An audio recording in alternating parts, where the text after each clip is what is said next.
Ante el avance de la inteligencia artificial, ¿cuántos de vosotros sentís entusiasmo y cuántos sentís miedo? Es posible que en la mayoría de los casos haya una mezcla de ambas. Hoy hablamos de inteligencia artificial y creatividad. Las nuevas herramientas están cambiando la manera humana de crear, pero ¿hasta qué punto? ¿El arte ya no será lo mismo, por ejemplo, a partir de ahora? ¿O quizá el arte ya no es el mismo? Muchas ideas que flotan en el océano, como veis, en este Noray de ideas de hoy, así que tratamos de amarrarlas. ¿Soltamos amarras? Y lo hacemos con Ruth Falquina, experta en innovación, marketing y transformación digital. Ella es cofundadora y CEO de Estado Latente. Enseguida nos cuenta más sobre esta empresa. Muchas gracias, Ruth, por estar con nosotros. Bueno, yo agradecida, la verdad, un privilegio pasar un ratito contigo hoy y aquí en La Coruña, que es una delicia. Fíjate, esa pregunta con la que empezaba este capítulo de Noray de Ideas es una pregunta que planteas tú. Yo te la he robado, me tienes que permitir. ¿Cuánto sentís entusiasmo, cuánto sentís miedo ante la inteligencia artificial? ¿Tú qué sientes? ¿Más entusiasmo o más miedo? He pasado por diferentes estadios, ¿no? Al principio sentía una mezcla, ¿no?, de entusiasmo y miedo, ¿no? Porque al final, ten en cuenta que todas las grandes revoluciones tecnológicas de la historia, ¿no?, nos han hecho reposicionarnos y pensar sobre cómo creamos, ¿no? Y cómo reconfigurar nuestra habilidad de poder crear o co-crear, que hablaremos mucho sobre esto, todas las ideas que tenemos en el pensamiento. Yo creo que primero tuve una fase inicial en la que tenía una expectación admirable, ¿no?, fascinada, soy una persona muy, muy curiosa, y yo creo que estamos viviendo un momento mágico como creadores, como creativos, como personas, porque la inteligencia artificial para mí es la nueva musa del siglo XXI y nos aporta una cantidad de influencias, estímulos y capacidad de soñar y de plasmar, ¿no? Entonces, en mi caso soy una entusiasta convencida, pero cuando tuve acceso por primera vez a herramientas de inteligencia artificial aplicadas a la creatividad, pues también sentí esa mezcla, ¿no?, de entusiasmo y de miedo y, bueno, pues reconfiguré un poco, ¿no?, mi papel dentro de esta tripla creativa, ¿no?, formada por la inteligencia artificial y, en mi caso, pues por mi dupla, que siempre solemos crear en parejas, y por esta tripla, ¿no?, que como hemos incorporado a la inteligencia artificial en todos los proyectos y procesos que hacemos desde Estado Latente. Dices, Ruth, que la inteligencia artificial son las musas del siglo XXI. A ver, yo te reconozco que estoy un poco confuso con todo esto. Tú eres experta en creatividad. ¿Hasta qué punto la creatividad, el arte, la inteligencia artificial están relacionados en todo esto? Muy bien. Voy a intentar solucionar tus dudas y te voy a explicar diferentes conceptos. Primero, a pesar de mi aparente juventud, como tú lo puedes ver, llevo más de 20 años trabajando en la industria de las ideas. ¿Esto qué es? Pues es el marketing, la comunicación, la publicidad. ¿Qué hacemos nosotros, vale? Los creativos estrategas. Lo que hacemos es generar ideas que tengan un impacto en el negocio, ¿vale? Y en este caso, yo desde Estado Latente lo que hacemos son ideas que solucionen problemas de negocio con un alto componente tecnológico. Por lo tanto, ahí tienes cómo se puede unir esa parte de creatividad con tecnología. Por otro lado, la creatividad, y me gusta mucho una definición que puede ser perfectamente entendida por todo el mundo, es que la creatividad al final es encontrar diferentes caminos o diferentes soluciones a un mismo problema, ¿no? Sin creatividad estaríamos toda la vida repitiendo patrones, ¿no? Y una, para mí, de las definiciones más interesantes también de creatividad, bajándolo al campo tecnológico, es la experta en inteligencia artificial, Margaret Boden, que ella dice que existen 3 tipos de creatividad. Por un lado está la creatividad combinatoria, que esto ya lo decía Picasso, ¿no? Nada es nuevo y todo que lo que se crea es una combinación del anterior, ¿no? Por otro lado está la creatividad lineal, que es aquella que va profundizando en un campo de conocimiento, ¿no? Y por otro lado está la creatividad transformadora, que es aquella que redefine un campo de conocimiento, como el dadaísmo, ¿no? O como algo que completamente ha cambiado el paradigma existente. A día de hoy, la inteligencia artificial no es capaz de replicar esta creatividad transformadora, ¿no? Yo creo que aquí hay un lado muy humanista y los humanos tenemos una manera de afrontarnos y de asimilar esa parte disruptiva cuando nos enfrentamos a diferentes problemas o soluciones dentro del campo creativo. Y por otro lado, ¿qué inspira tu creatividad? Cada humano tenemos múltiples fuentes de inspiración, ¿no? A mí me inspira una canción, me inspira una película de cine, me inspira una conversación, me inspira una imagen, me inspira la naturaleza. La tecnología ha sido una fuente de inspiración a lo largo de la historia. y además se han utilizado diferentes herramientas de menos a más tecnológicas desde que el hombre salió de las cavernas, ¿no? El primer palo para pintar Altamira podía ser una herramienta no tecnológica, pero hemos evolucionado a lo largo de la historia con diferentes herramientas tecnológicas, ¿no? Por ejemplo, la fotografía, ¿no? Cuando surgió la fotografía, eso supuso también que el siguiente movimiento artístico, ¿no?, imperara, ¿no?, y fuera una explosión. Es decir, también las herramientas tecnológicas van influenciando el arte y la creatividad. Por otro lado, hay una gran diferencia entre creatividad y arte. En mi caso, ¿no?, cuando yo aplico creatividad a la industria de las ideas, todo lo que hago tiene un fin comercial, porque al final trabajamos con una marca. Ese fin comercial puede ser más emocional, puede estar trabajando para un propósito de una marca, pero al final quieres trabajar en el deseo de una marca y en la demanda. Y eso no lo tiene el arte. El arte es un medio de expresión, de comunicación. No tiene ningún fin detrás. Puede ser un fin en sí mismo o la idea que quiera plasmar el artista. Otra cosa es que la publicidad y la creatividad ha utilizado durante toda la historia movimientos artísticos o artistas para asociarte a un estilo. Por ejemplo, yo he trabajado mucho para Absolut Vodka, y Absolut Vodka durante muchísimos años de su existencia, pues se ha apoyado en el territorio, en la cultura artística, ¿no?, para asociarse con ello, ¿no? Entonces, no sé si te he podido aclarar un poco cómo está esta relación intrínseca entre las tres cosas que me preguntas. Poco a poco vamos a ir aclarándolo, si te parece, porque, claro, mencionas la palabra co-crear. ¿La inteligencia artificial nos hace más o menos creativos? Esto depende a quién se lo preguntes también. Yo soy una fiel defensora de que estimula nuestra creatividad. Hablamos de esta co-creación porque esto no es que yo le dé un botón y la máquina haga lo que quiera. Lo interesante de la inteligencia artificial es que al final exponencia tus capacidades creativas. Tú muchas veces puedes tener ideas, conceptos, un prototipo claro de lo que quieres plasmar, pero no tienes las habilidades técnicas o tecnológicas para hacerlo. Gracias a la nueva inteligencia artificial y gracias a la interfaz, yo voy a poder co-crear todo aquello que había imaginado. Si yo no tengo habilidades, por ejemplo, para poder co-crear vídeo, puedo apoyarme en esta herramienta. Si quiero realizar imágenes de alta resolución, puedo apoyarme. Si quiero hacer video mapping, co-crear canciones, es decir, es una fuente de inspiración y que me ayuda a llegar o a reforzar la disciplina en la que yo soy experta, o al final llegar a campos donde yo no habría podido llegar con mis propias habilidades, ¿no? Para mí, yo siempre hablo de dos conceptos. Por un lado, que la inteligencia artificial para mí es la nueva musa del siglo XXI, porque te estimula, converge y es capaz de darte diferentes soluciones a un mismo problema. Por lo tanto, para mí, fomenta esa creatividad que hemos dicho, ¿no? Y al final yo lo digo que es como un superpoder, ¿no? Refuerza todas las habilidades que ya tienes como creadora o como creativo, ¿no? Y, por otro lado, hablo del concepto de creatividad aumentada. ¿Cómo vamos a poder, gracias a la inteligencia artificial, aumentar nuestra creatividad, ¿no? Y esta fase, además, que te hablaba antes, de co-creación, quiere decirse que humanos y máquinas y humanos se retroalimentan para poder llegar a diferentes soluciones. Esto nos permite, además, ser mucho más ágiles en la respuesta que estemos dando, trabajar con perfiles híbridos. Ten en cuenta que a mí una de las cosas que más me fascina es que yo, por ejemplo, mi dupla es ingeniero industrial y es uno de los mejores creativos del mundo, ¿no? Tiene cantidad de habilidades. Entonces, el poder trabajar, ¿no?, gente de humanidades con ingenieros, unos ingenieros con un perfil creativo muy grande y unos humanistas con un perfil tecnológico muy grande, yo he aprendido a Python. Es decir, cada vez hay más mezcla híbrida entre perfiles que vienen de humanidades y perfiles tecnológicas. Además, ten en cuenta el poder de la comunidad. Creo que una de las cosas más maravillosas que ha traído la co-creación con inteligencia artificial es que no hay una ruta de aprendizaje. Nosotros todos los proyectos que hacemos no sabemos si los podemos hacer, pero vamos para adelante porque son software que no están terminados. Es decir, hay una fase, todas las inteligencias artificiales están en beta. Entonces, hay una fase muy interesante de estimulación, de investigación y de cómo aplicamos eso a los proyectos creativos o lo que hacemos nosotros, que es todo innovación creativa, ¿no? Entonces, ahí es muy interesante. Y como te decía, para mí también, una de las cosas más bonitas que existe es la capacidad de meternos en diferentes narrativas.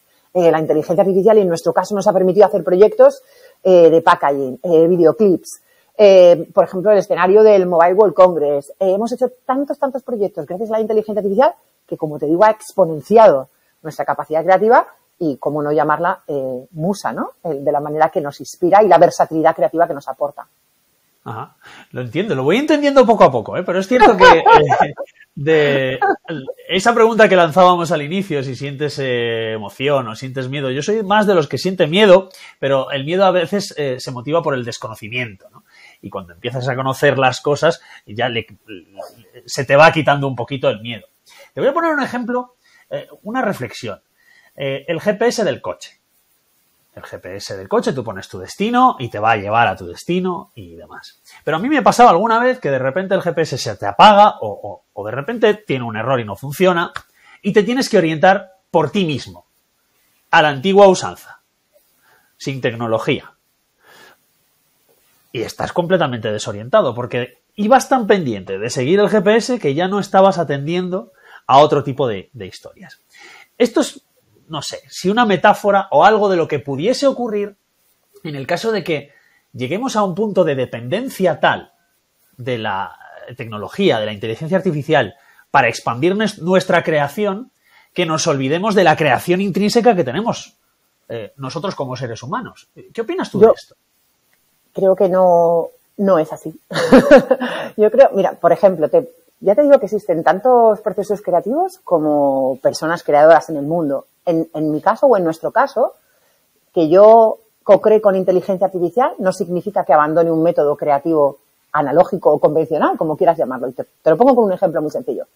El Festival Off de Sevilla es uno de los mayores festivales de cultura y de innovación que existe y hace 2 ediciones nos propusieron co-crear por primera vez su propuesta del festival para contar de qué iba el festival, el vídeo del festival, todas las marquesinas que hacían. Bueno, era un festival muy importante por 2 cosas. En primer momento nos encantó hacer el proyecto porque había un debate enorme en la sociedad de cómo la inteligencia artificial iba a afectar a diseñadores, a creativos y creadores, y justo era el núcleo al que íbamos, con 1000 personas que asistieron a nuestra ponencia, que podían tener estas reticencias que tú puedes sentir. Entonces nos interesaba ser parte de esta conversación. Pero y por otro lado, nos interesaba poder aportar al posicionamiento que tenía el festival, que precisamente es hecho para los curiosos, ¿no? Y te cuento cómo es nuestro proceso creativo. Lo primero que hicimos fue pensar, sin papel, sin lápiz, sin nada, pensar qué había supuesto la curiosidad para el ser humano. Entonces, sin curiosidad, pues casi como con creatividad, ¿no? Para mí es como el fuego, ¿no? de la creatividad. Pues no habríamos evolucionado, ¿no? No habríamos inventado y estaríamos repitiendo patrones, ¿no? Entonces, de ahí nos surgió un manifiesto que había supuesto la curiosidad para el ser humano. Y lo escribimos en un board, en una pizarra. Ajá. Un texto precioso, ¿no? Y ese fue el primer texto que lo que nos hizo fue darnos la inspiración para poder crear los prompts y las escenas diferentes que íbamos a hacer en el vídeo. Entonces, mostramos un camino, ¿no? Desde la propia mitología, religión, depende de cómo lo llames, ¿no? De Eva, de la manzana, la curiosidad, hasta los barcos de vapor, el espacio, ¿no? Y de ahí nos salió una gráfica, ¿no? Alimentando con ese manifiesto que habíamos hecho y con nuestras mentes curiosas, bajando eso a diferentes frases o prompts, que es como el lenguaje que entienden los modelos generativos para poder generar imágenes. A partir de ahí, después, inspirados por todo el arte que teníamos en nuestra cabeza, que nos fascina visitar exposiciones, intentamos crear un estilo propio de pintura, queríamos plasmar como si fuera una acuarela para guiar a ese prompt y crear un estilo artístico propio. A partir de aquí empezamos a trabajar con Stable Diffusion, más con prompts y con programación, y fuimos capaces de bajar a diferentes escenas, ¿no? Un poco sujeto, contexto y estilo, para dotar a esas escenas de componente artístico y crear el vídeo. Esto puede ser una analogía perfecta de cómo trabajamos. El hecho de que tú integres tecnología dentro de tu proceso creativo para co-crear no significa que no te valga todo lo que tienes dentro. Y de hecho, esto es una de las cosas maravillosas por las que la inteligencia artificial va a suponer un nuevo campo de trabajo y de conocimiento para muchísimas profesiones. Porque te cuento otro ejemplo. Ahora hemos co-creado un GPT, ¿vale? Un GPT es como un chatbot de ChatGPT que tú entrenas específico para una función, ¿no? Y nosotros nos dábamos cuenta de que había muchísimas personas o empresas pequeñas que cuando tenían que hacer los activos estratégicos de una marca son pues el propósito, el valor, las misiones, la misión.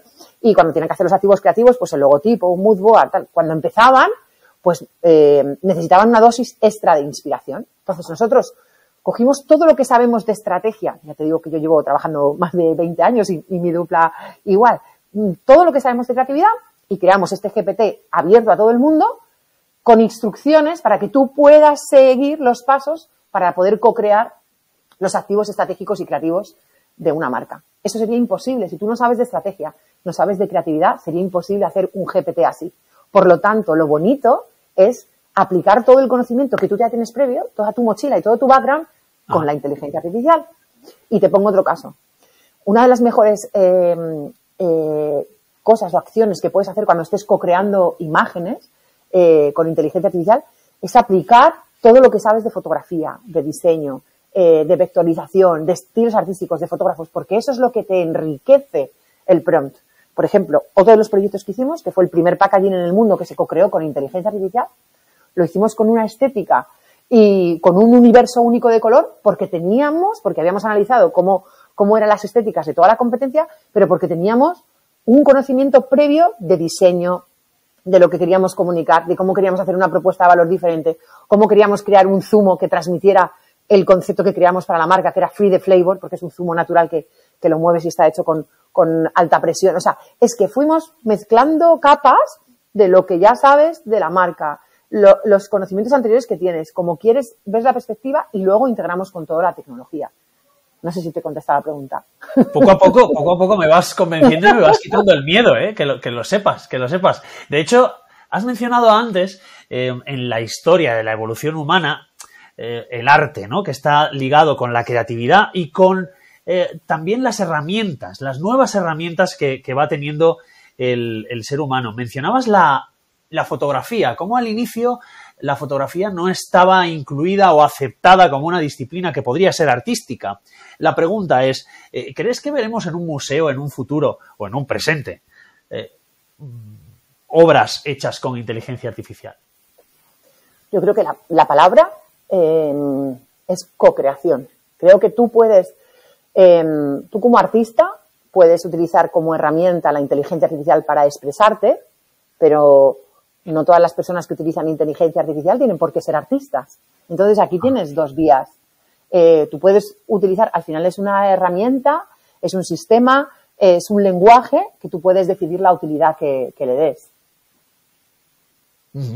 Si te parece, vamos a conocer más de ti y tu relación con la inteligencia artificial y cómo descubres todo esto. ¿Cuál fue tu primer contacto con la IA generativa aplicada a la creación audiovisual de imágenes?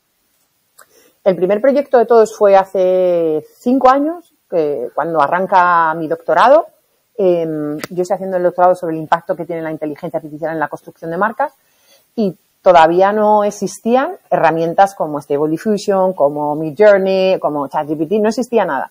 Entonces decidimos entrenar un modelo propio de inteligencia artificial para poder co-crear expresiones artísticas. Ese proyecto fue de iGang y nace como colectivo artístico y como vía investigadora, ¿no? Para poder empezar a perfilar el tema de la tesis, ¿no? Que en mi caso lo que yo analizo es cómo los humanos vamos a reaccionar a un contenido hecho por herramientas de automatización. Más de un 80% de las imágenes que vamos a ver dentro del campo publicitario en el 2025, que es mañana, van a estar co-creadas con herramientas de investigación. A mí me interesa muchísimo saber qué emociones despierta ese contenido, cómo nos sentimos y qué métricas, ¿no? Si podemos hablar de compromiso, qué es lo que destaca más en un mensaje determinado, porque al final necesitamos unas nuevas métricas para el nuevo mundo al que nos enfrentamos, ¿no? Con las herramientas de inteligencia artificial. Por lo tanto, a mí me interesa muchísimo y sobre todo saber qué empatía genera ese contenido, ¿no? Qué emociones, ¿no? Cómo percibimos los humanos, ¿no? Ese tipo de contenido. Esta fue de mis primeras inclusiones. Y la segunda, poquito tiempo después y de las que más trastocó nuestra visión, fue cuando fuimos seleccionados por OpenAI como artistas para poder testear la beta que en aquel entonces tenía OpenAI, ¿no? Y era muy divertido porque había artistas de todo el mundo y entonces pues nos daban acceso a la herramienta, podíamos co-crear y pues dábamos feedback, ¿no? De diferentes partes del software o del sistema y había pues diferentes artistas a nivel mundial viendo cómo esta herramienta iba o qué iba a suponer en su proceso creativo, cómo era la co-creación de imágenes, qué espectro o qué rango de imágenes podíamos esperar. Bueno, pues dábamos feedback como de diferentes ámbitos, ¿no? Y de las primeras cosas que nosotros co-creamos fue bueno, primero que, claro, no era como ahora, no teníamos un número determinado de imágenes para hacer, o sea, lo que ha evolucionado la herramienta en 2 años es increíble, ¿no? Y todas las herramientas. Entonces, de las primeras cosas que co-creamos fue un sofá hecho con nubes de azúcar. Entonces, no me digas. Nos dimos cuenta, sí, porque era algo como imposible, ¿no? Entonces nos dimos cuenta que por primera vez en la historia podíamos crear todo aquello que habíamos imaginado. Y esto sí que fue un detonante, ¿no? Para nuestro proceso creativo. Porque es que si te das cuenta, menos que dura un spot de publicidad, así, 20 segundos, puedes hacer todo aquello que tengas en la imaginación. Y a mí eso me parece fascinante. O sea, yo creo que esa magia ha sido lo que me ha movido por dentro para seguir dentro de este campo y que me ilusiona cada día, ¿no? Y muchas veces me preguntan, ¿estás viviendo el momento más interesante o más emocionante de tu carrera? Y sin duda digo sí, en rosa y en neón, ¿no? Porque creo que tengo el privilegio de poder estar viviendo una época que sin duda va a suponer un punto de inflexión para creativos, para creadores y diseñadores. Yo creo que esta generación va a ser la última que no haya co-creado con herramientas de inteligencia artificial, ¿no? A partir de ahora será una herramienta más de nuestro día a día. Por esa sensación, Ruth, de que la inteligencia artificial que nos da, esa sensación de que se puede generar o hacer posible lo imposible. ¿Sí? Una idea que puedas tener como creador, de decir, me encantan las nubes de azúcar. Me encantaría un sofá con nubes de azúcar. Hágase. Y se hace. Y esto genera un amplio abanico de posibilidades. ¿Hasta dónde podemos llegar? ¿Te refieres a algo negativo, positivo, que podemos co-crear? Sí, por ejemplo, esa herramienta que creo que lo hicisteis con el DALL-E. ¿Es posible? Sí, sí. Con la primera versión, la segunda versión de DALL-E, sí. Ahora ya está mucho más avanzado. Y esa fue la primera imagen que generasteis. Claro, ¿sí? Esa tecnología, ¿hasta dónde puede llegar en el sentido del realismo de generar imágenes que no existen, pero que de repente sí existen gracias a la inteligencia artificial? Claro, yo creo que cada vez hay una tendencia a que las imágenes que se co-creen con inteligencia artificial sean cada vez más reales, ¿no? Y no, te digo que no solamente es que existen, hay un ecosistema brutal de herramientas de inteligencia artificial. Yo te he hablado de DALL-E, que ahora ya está integrado dentro de ChatGPT 4, pero hay millones. O sea, FreePic tiene una propuesta brutal con todas las herramientas que está sacando ahora mismo. Midjourney tiene unas propuestas también fantásticas para poder co-crear. Stable Diffusion, bueno, hay, por nombrarte solo algunas, ¿no? Y estamos hablando de un espectro súper pequeño, que es la inteligencia artificial generativa, pero piensa que la inteligencia artificial es un campo súper amplio, que está la voz, que está la robótica, que está el computer vision, hay muchísimos campos. Y también piensa que dentro del ámbito creativo no solamente podemos hablar imágenes, es que está el mundo de los mal llamados deepfakes, por ejemplo, que es utilizar herramientas de automatización para generar contenido sintético. Están los chatbots, está la voz. Hay millones de herramientas que se pueden utilizar para co-crear ideas y aplicarlas, ¿no? a problemas de negocios, ¿no? Buscando una solución. Es decir, que al final, yo creo que lo interesante como creativos, como estrategas y como gente que trabajamos dentro de la industria de las ideas es ver cómo estas herramientas nos pueden aportar y poder co-crear para dar respuesta a un problema concreto, ¿no? O para dar una solución concreta. Pero en ese hiperrealismo, claro, esto ¿sí? No sé si está en el debate, pero a mí como periodista me genera dilemas. ¿Sí? Porque cualquiera no, alguien que como tú que pueda gestionar y conocer esa herramienta podría generar una realidad que no existe, pero que parezca real, que parezca verdad. ¿Cómo podemos distinguir lo generado artificialmente por inteligencia artificial de una imagen real?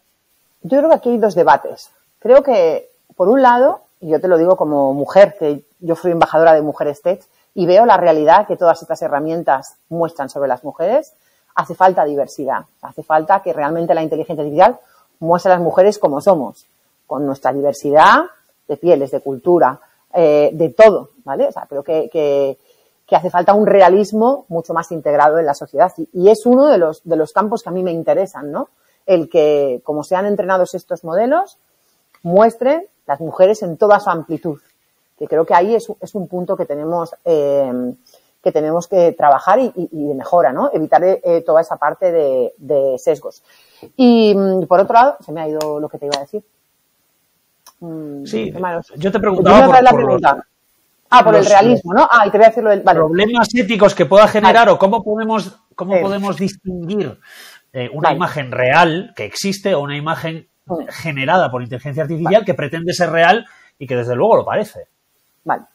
Y por otro lado, aquí hay que diferenciar entre cuando tú co-creas un contenido con herramientas de automatización, un contenido sintético legal, ¿vale? Es decir, que yo lo hago para co-crear una campaña, que yo lo hago para co-crear un anuncio, que lo hago para generar un avatar. Por ejemplo, la semana pasada hemos hecho nosotros un avatar de Susana Yuna, que ya presentaba la Noche de los Negocios en Valencia, y ella salía al escenario imitando una especie de monólogo que era la inteligencia artificial la que iba a presentar esa noche, ¿no? Y nosotros hicimos el avatar de Susana, con sus derechos, porque ella salía al escenario y le decía: hombre, ¿qué te crees tú que vas a presentar tú la gala? Pues, y así empezaba la gala, ¿no? Con esa herramienta. Por supuesto, yo tenía los derechos de Susana para hacer su cara, su imagen, porque eso no es un deepfake. Eso es.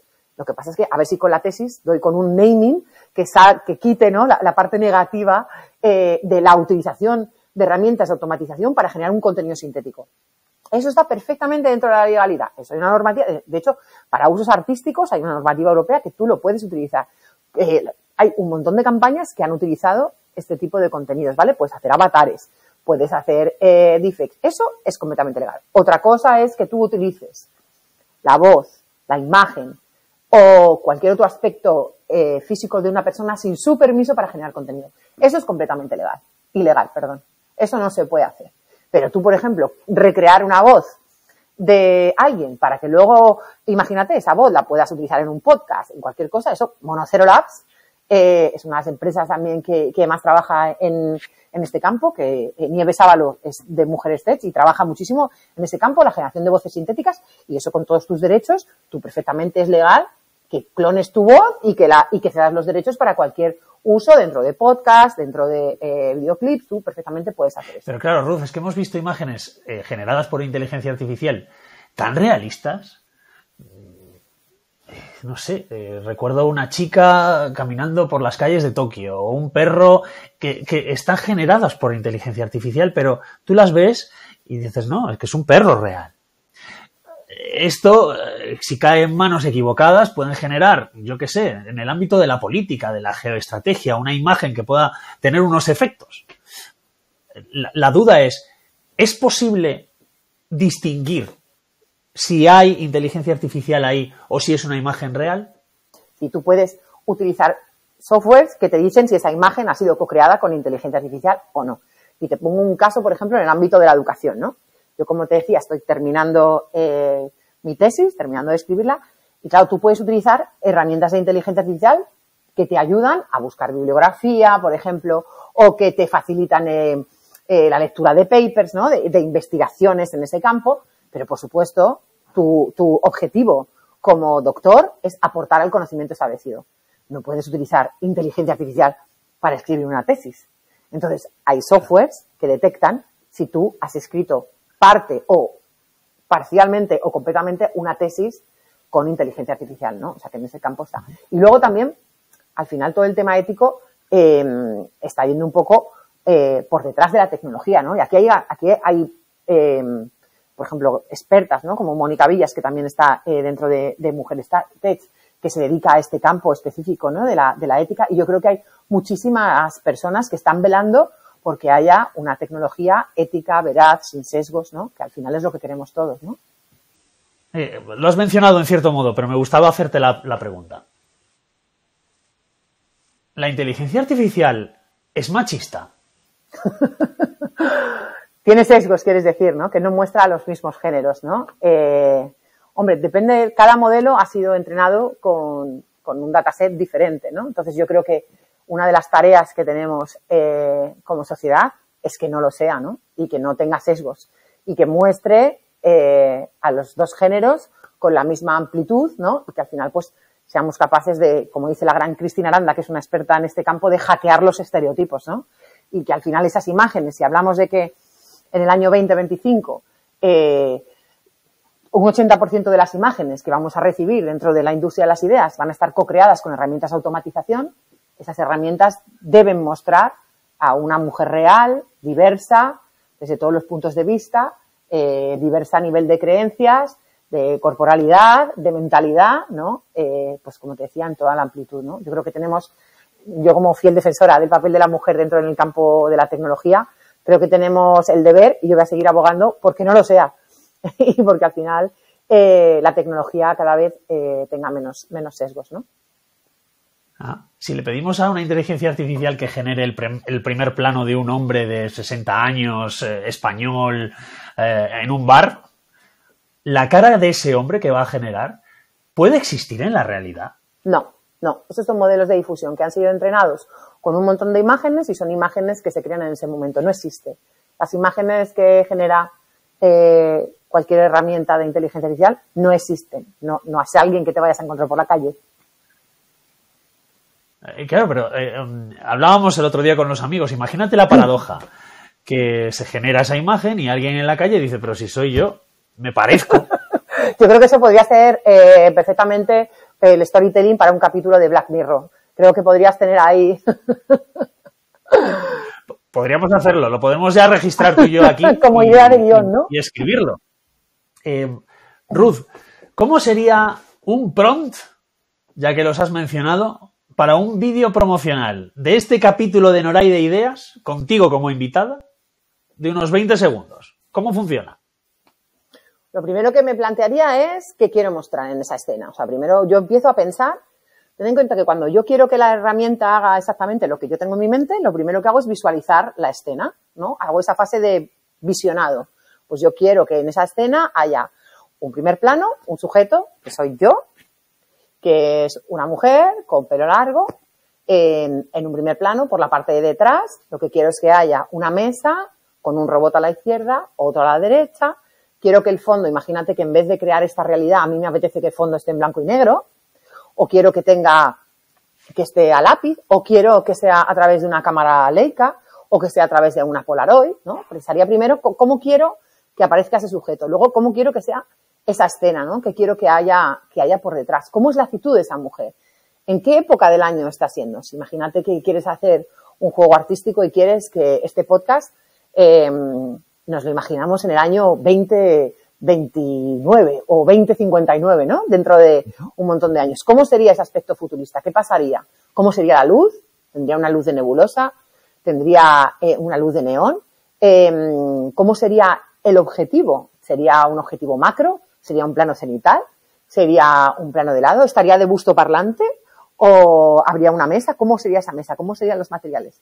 Ten en cuenta que cuanto más descriptivo es el prompt, mejor va a trabajar o va a co-crear ese modelo de inteligencia artificial. Entonces, me haría todas esas preguntas, como te decía, el sujeto que va a ir en la acción, cómo sería cómo sería el background, ¿no? ¿Dónde estaría situado? ¿En qué época? ¿Qué tendría en las manos? ¿Cómo serían esas manos? ¿Cómo sería el pelo? ¿La expresión? ¿Cómo sería el tipo de plano? Si tengo una cámara determinada con la que quiero plasmar eso, ¿no? Y a partir de ahí, dependiendo de la herramienta, pues utilizaría diferentes hacks. La posición sí que altera la importancia y pues hay, pues, por ejemplo, herramientas con Midjourney donde puedes dar diferentes pesos a las partes del prompt, ¿no? O, por ejemplo, hay herramientas en donde tienes que especificar el estilo un poco más de la escena, como, por ejemplo, pues Midjourney o ChatGPT 4, pero, por ejemplo, con herramientas como Freepik, pues ya tienes arriba toda una ristra de estilos donde tú ya puedes seleccionar. Si quieres una foto, es muy importante decir, si quieres una foto real, si quieres que sea hiperrealismo, si quieres que sea un dibujo, si quieres que sea, no sé, le vas añadiendo, ¿no? Cuanta más información le des, pues al final mejor se plasmará. Pero yo creo que lo primero es tener una idea en la cabeza. Y creo que si hay una frase que me gustaría destacar de todo este podcast, es algo que siempre digo en todas las conferencias y en todos los trabajos, y es que lo importante no es la tecnología, es lo que tú puedes hacer con ella. Al final la tecnología está al servicio de lo que tú creas, piensas o sientes, ¿no? Y yo tengo una visión muy humanista, ¿no? De esta era de relación y de amor, ¿no? Que tenemos con la tecnología. Creo que lo importante somos los humanos y lo que podemos llegar a co-crear con esta nueva tecnología o herramienta. ¡Qué maravilla! ¿Ese ejercicio lo hicisteis con el videoclip para Peter Gabriel? Sí. Siempre imaginamos cómo sería la escena, qué es lo que queremos plasmar, y en ese caso, además, la complejidad, por ejemplo, de ese videoclip es que es un plano secuencia y son más de 7.500 frames, ¿no? Luego podés mezclar toda esa película, ¿no? Y al final, precisamente lo que queríamos transmitir con esa pieza era como debíamos abandonar un poco, ¿no? La conexión a través de diferentes herramientas de automatización y salir, vivir, ¿no? Y ser humanos, porque eso también es una fuente de inspiración para luego poder trabajar con herramientas de automatización. Y además en esa pieza se muestran diferentes maneras de amar, diferentes tipos de mujer y un poco, ¿no? Todo lo que es nuestra filosofía, ¿no? Cuando hacemos piezas de innovación creativa, ¿no? Aportar un poco desde una visión más abierta a las piezas que creamos. Desde luego es un videoclip precioso, te tengo que decir. Y lo que nos lleva a la otra parte, que es la económica. Un videoclip así es mucho más barato, generado por inteligencia artificial, que si lo hubiese hecho, por ejemplo, no sé, un dibujante, o como si se hubiese hecho sin inteligencia artificial generativa. ¿La inteligencia artificial generativa ahorra costes? Yo creo que para utilizar inteligencia artificial en un proyecto, lo primero que tienes que hacerte son determinadas preguntas. Porque si tu objetivo es ahorrar costes, tendrás que utilizar las herramientas para ahorrar costes. Entonces, yo siempre le digo a todos los clientes con los que trabajamos, lo primero es, ¿para qué? ¿Qué problema quieres solucionar? ¿Para qué quieres utilizar inteligencia artificial?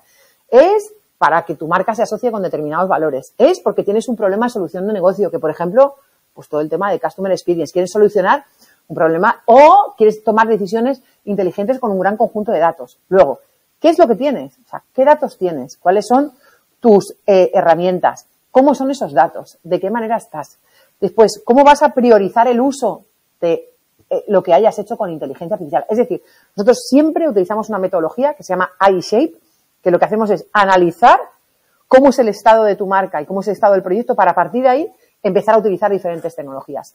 Si tu objetivo con ese proyecto es ahorrar, es un ahorro de costes, utilizarás determinada tecnología. A lo mejor es que lo que tienes que hacer es una skill de voz, porque lo que quieres es directamente atender a tus públicos a través de una skill de voz. Si lo que quieres es, por ejemplo, asociar tu marca a unos valores determinados de un personaje, puedes recrear a un personaje y asociarte, ¿no? Y en este caso haríamos el mal llamado que hemos hablado, deepfake, ¿no? Si quieres, por ejemplo, en el caso de nosotros participamos con los premios Jaume I para precisamente realizar una inteligencia artificial que le perdiera el miedo a la inteligencia artificial y al final diera a conocer toda la divulgación científica que hacen los premios Jaume I. Pues en ese caso hicimos un modelo custom de ChatGPT entrenado con ChatGPT y cumplió los objetivos, que era que esa idea, ¿no? Pues saliera en un montón de medios, fuera campañable. En otro caso, por ejemplo, que teníamos un ahorro de costes, pero no ahorro de costes como económico, sino de tiempo, ¿no? Que teníamos que producir el escenario principal del Mobile World Congress en 2 semanas y literalmente no dormimos, doy gracias a la vida porque los ordenadores no descansen. Teníamos que presentar un escenario de 8.500 píxeles en 2 semanas con 25 piezas, co-creando con música. Pues en este caso ha habido un ahorro de tiempo porque hubiera sido imposible hacer ese proyecto sin inteligencia artificial. O sea que yo creo que la pregunta adecuada para hacerse es ¿para qué quieres utilizar la inteligencia artificial? ¿Qué es lo que tienes? ¿Cuáles son tus datos? Si tienes números, si tienes imágenes, identificaciones, o sea, y luego cómo vas a priorizar el uso y ver si eso se corresponde con el objetivo que tú te habías propuesto, ¿no? Entonces yo creo que esa es la variable con la que tienes que medir si el proyecto está en línea o no está en línea, dependiendo, porque siempre decimos que un buen brief tiene un buen delivery, si no, es bastante difícil. Ajá. En un proyecto, la gente que trabaja, en cierto modo, los contratos laborales también son costes, para lo bueno y para lo malo. Mucho hablamos en este podcast del Noray de Ideas, de la inteligencia artificial, y de las oportunidades, pero también de lo que se puede dejar atrás, ¿no? Y en este caso, en el mercado laboral puede tener efectos. Hay profesiones que están en peligro, enfocadas en la creación, que es tu fuerte. Yo creo que, mira, yo lo veo como si dijéramos como por tres partes. Primero, creo que hay una nueva, por así decirlo, una nueva etapa de creativity, ¿vale? En donde hay un montón de disciplinas que se van a exponenciar con la inteligencia artificial. Por otro lado, creo que hay diferentes campos de expertise, ¿vale? Si eres afortunado, tienes 2, 3, 4 campos de expertise. Ahora creo que gracias a la inteligencia artificial vas a aprender de todo a través de la inteligencia artificial. Es decir, es una nueva interfaz con la cual tú vas aprendiendo, pero no solamente de creación, sino que aprendes todo a través de esa inteligencia artificial. Y creo que va a haber como tres diferentes tipos de empleos o de acercamientos hacia la inteligencia artificial. Por un lado están los grandes players, OpenAI, pues todas estas grandes empresas, ¿no? Por otro lado estamos todos trabajadores, artistas, creadores, creativos, que necesitamos saber de inteligencia artificial para poder aplicar a nuestro campo de conocimiento, ¿no? Y por otro lado está la sociedad en general, que creo que es fundamental, que por eso pertenezco a Spain AI, que al final su objetivo es democratizar la inteligencia artificial y que todo el mundo tenga acceso, porque creo que las decisiones que tomemos hoy como sociedad nos van a afectar en el mañana, ¿no? En esta parte de trabajos y de empleos es lo que te decía antes para el tema de entrenar un modelo propio de ChatGPT. O para poder co-crear imágenes que realmente sean lo que responde el cliente, ¿no? Todo el bagaje y el background que tú tengas es aplicable a la inteligencia artificial. Por lo tanto, va a transformar tu manera de trabajar y va a ser una herramienta más. Yo creo que hay mucho campo dentro de las actividades creativas para poder mejorar y para poder exponenciar. Y te pongo un caso, por ejemplo, para Leroy Merlin, que ha sido una de las imágenes que hemos hecho para la guía de eficiencia energética. La imagen era tan compleja porque al final tenías que mostrar muchísimas cosas, ¿no? Pues, ¿qué es la eficiencia energética? ¿Cómo la entiendes tú? ¿Cómo la entiendo yo?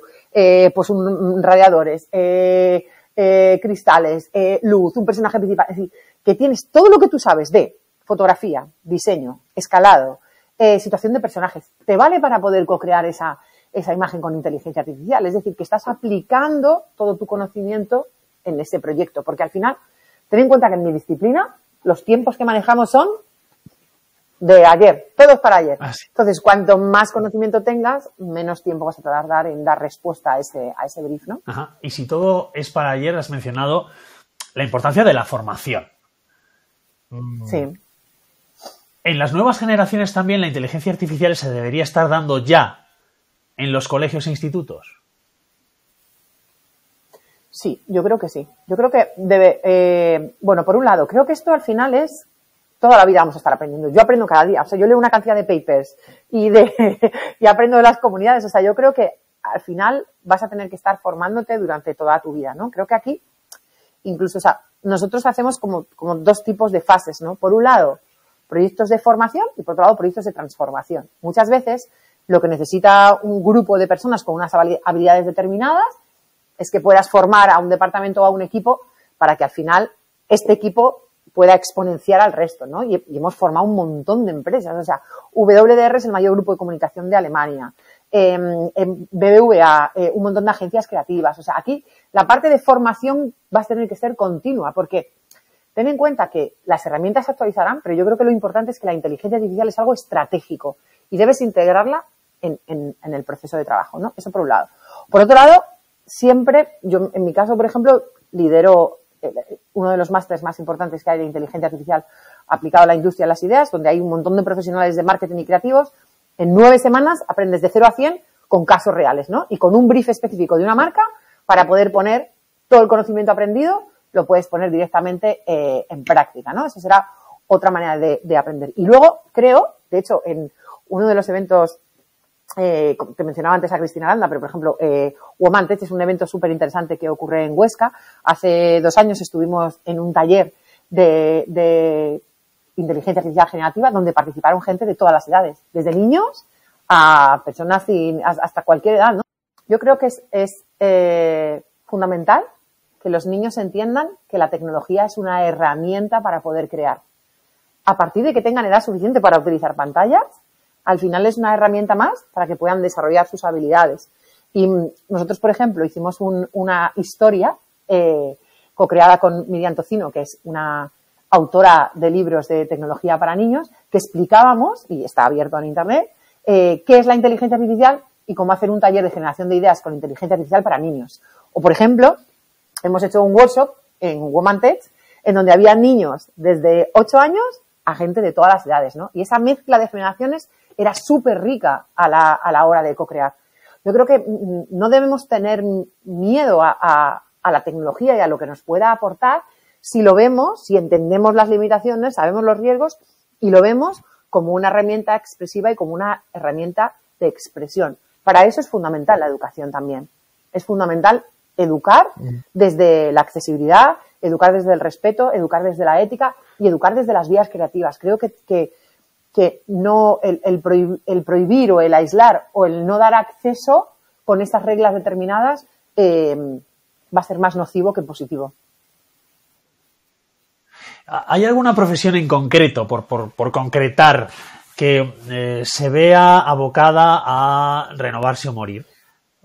Donde ya la inteligencia artificial es tan presente que si alguien no tiene esas herramientas se puede casi retirar. No sé, pienso desde mi desconocimiento, tú me dices, pero igual un editor de fotografías en Photoshop, que lo hacía antes como lo hemos hecho, ¿no?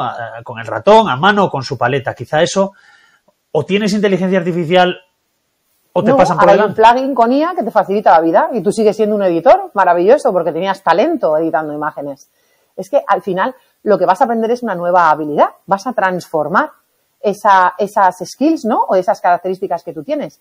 No creo que tengamos que ver como que va a haber, al final, durante todas las grandes eras tecnológicas de la historia siempre ha habido un poco esta visión catastrofista, ¿no? De la radio iba a acabar con el... ¿Cómo era esto que mandaban los mensajes? Luego la tele iba a acabar con la radio y la radio sigue y ahora se ha reinventado con los podcasts. Internet iba a acabar con la tele y la tele sigue con los podcasts y ahora están los podcasts generados por voces sintéticas, por voces reales. La televisión.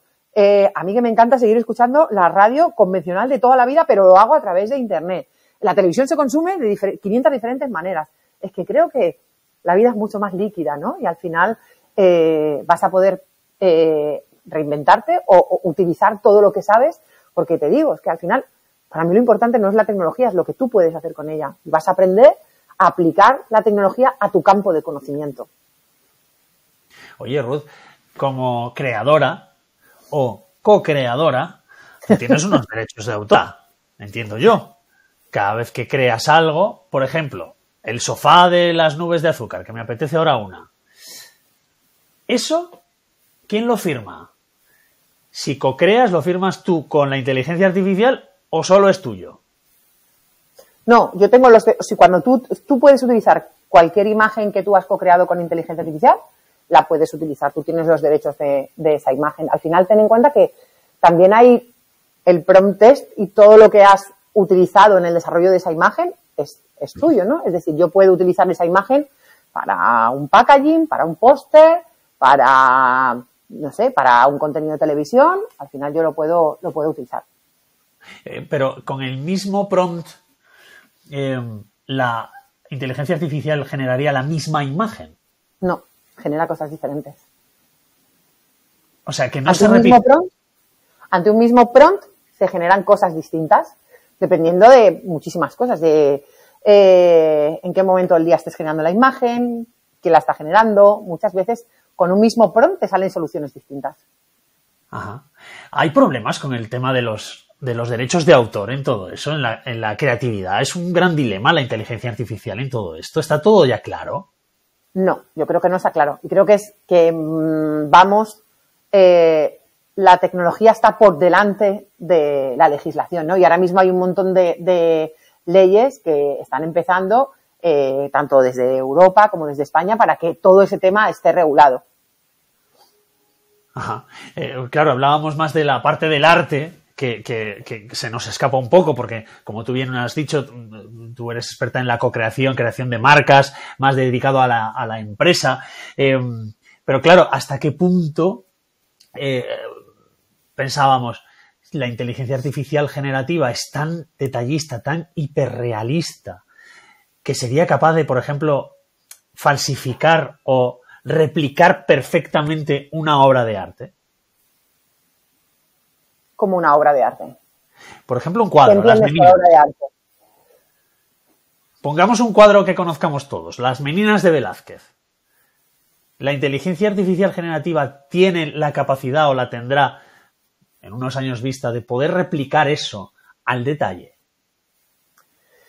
Yo creo que siempre hay, cuando tú haces, es lo que te decía, o sea, cuando tú haces arte, creo que ahí siempre hay un punto de vista del autor. Entonces, no todas las, muchos artistas utilizan herramientas de automatización, de renderizado, de mejora de imágenes, pero no todas las personas que utilizan inteligencia artificial son artistas. Yo creo que esa, para mí, es no sé, eso es como yo lo entiendo, ¿no? Que al final puede ser un medio de expresión y, de hecho, hay arte algorítmico y se ha utilizado herramientas de automatización a lo largo de toda la historia del arte, no es algo nuevo. Pero creo que para ser artista, pintor, escultor, lo que quieras, ¿no? Existe un tipo de creatividad que es, como te decía antes, esa que redefine un campo de conocimiento que hace que tu objetivo sea otro, ¿no? Otra cosa es que tú utilices inteligencia artificial. No todo el mundo que utiliza inteligencia artificial es un artista, la puedes utilizar para millones de otras cosas, ¿no? De hecho, mencionabas la creatividad ampliada. Ampliada, entiendo, por la tecnología. Creatividad aumentada. Aumentada. Creatividad aumentada. Eso es como la realidad igual, ¿no? Aumentada. Y al final podremos distinguir, o se verá, las distintas velocidades de aquellos que acudan o que se ayuden de ese aumento que da la inteligencia artificial y los que no. Hablo en distintas disciplinas creativas. No solo en el marketing, también puede ser en la música, en la pintura. Si tú dices que si sentiremos que hay como dos velocidades en gente que utiliza exacto, claro, herramientas de automatización, pero no sé qué significa la velocidad aquí. Creo que no tiene que ver la velocidad con la creatividad en este caso. Hay proyectos creativos que tienen un largo recorrido a nivel temporal y otros que tienen un corto. No creo que vaya a existir como dos velocidades de personas creativas, ¿no? Por así decirlo. Ajá. Sí, yo me refería casi, no sé, a la hora de, pongamos un músico que utiliza a la hora de componer herramientas de inteligencia artificial y otro músico que no. ¿Se notará la diferencia? Depende de lo que hayan creado. Es que cada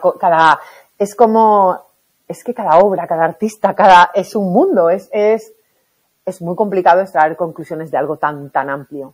Tan amplio, desde luego. Volvemos, si te parece, a la frase que mencionabas al inicio, que me parece maravillosa para empezar y para terminar esta conversación contigo, con Ruth Falquinas, aquí en Noray de Ideas. La inteligencia artificial es la musa del siglo XXI. ¿Cuál es la musa de Ruth Falquinas? O el muso, no sé.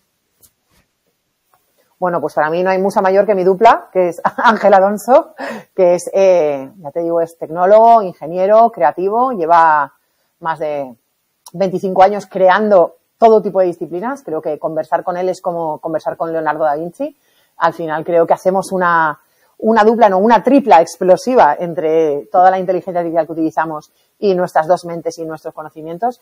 Y yo creo que cada día me fascina la cantidad de cosas que podemos co-crear. Todos los años que llevamos trabajando juntos y viviendo para más de 50 marcas en medio mundo, habiendo vivido en 12 países y creado desde el archipiélago de Bocas del Toro hasta ahora en Santipetri, y creo que al final estamos viviendo un momento mágico y maravilloso y que nuestra inspiración y nuestra co-creación, de momento, no tiene límite. Pues no sabes lo que te agradecemos, Ruth, toda esta charla, este comentario. Aquí creemos que es necesario hablar de las cosas, pensarlas, analizarlas, comentarlas con voces experimentadas como la tuya, en este espacio del Consejo Social de la Universidad de Da Coruña, donde solemos amarrar las ideas a puerto en ese Noray. Ruth Falquina, gracias por estar con nosotros. Mil gracias a vosotros y me encanta el claim porque a mí me flipa navegar, así que me habéis dejado completamente amarrada. Pues gracias por esta travesía que hemos tenido a lo largo de esta hora, Ruth. Les esperamos en otra edición de Noray de Ideas.